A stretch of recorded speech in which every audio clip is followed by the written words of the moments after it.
আর এটা হলো বেসিংয়ের জন্য।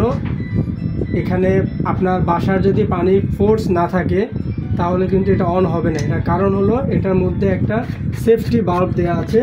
আমি খুলে দেখাচ্ছি সেফটি বাল্বটা।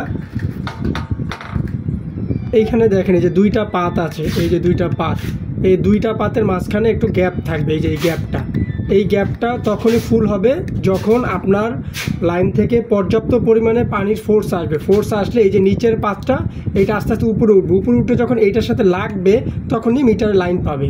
এটা দেওয়ার কারণ হলো যদি আপনার পানিতে ফোর্স না থাকে এবং আপনি এটা বিদ্যুতে দেওয়ার সাথে সাথে লাইন হয়ে যায় তখন কিন্তু এটা গলে যাবে।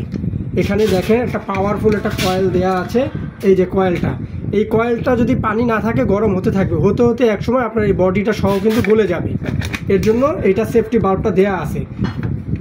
এখন এটার সমাধান হলো একটাই, পানির ফোর্স থাকতে হবে। আপনি চাইলে যেখানে পানির ফোর্স বেশি থাকে সেখানে কলটা সেট করতে পারেন, অথবা আপনি একটা কাজ করতে পারেন, সেটা হলো এই যে পাতটা আছে এই পাতটা এখান থেকে খুলবেন। এখান থেকে খুলে এই পাতটা যে পজিশনে আছে ঠিক তার উল্টিয়ে দিবেন। এখন আছে এইভাবে, আপনি উল্টি এইভাবে দিবেন, দিয়ে আবার স্ক্রুটা লাগিয়ে দিবেন। তাহলে এটা ডিরেক্ট কানেকশন হয়ে যাবে। লাইন দেওয়ার সাথে সাথে এটা লাইট জ্বলে আসবে এবং পানি গরম হবে। তখন একটা সম্ভাবনা থাকে এটা ওভারহিট হয়ে গলে যাওয়ার। এজন্য আমাদের ফ্যাক্টরি থেকে এই সেফটি ফিচার্সটা দেয়া আছে। আশা করি বুঝতে পেরেছেন।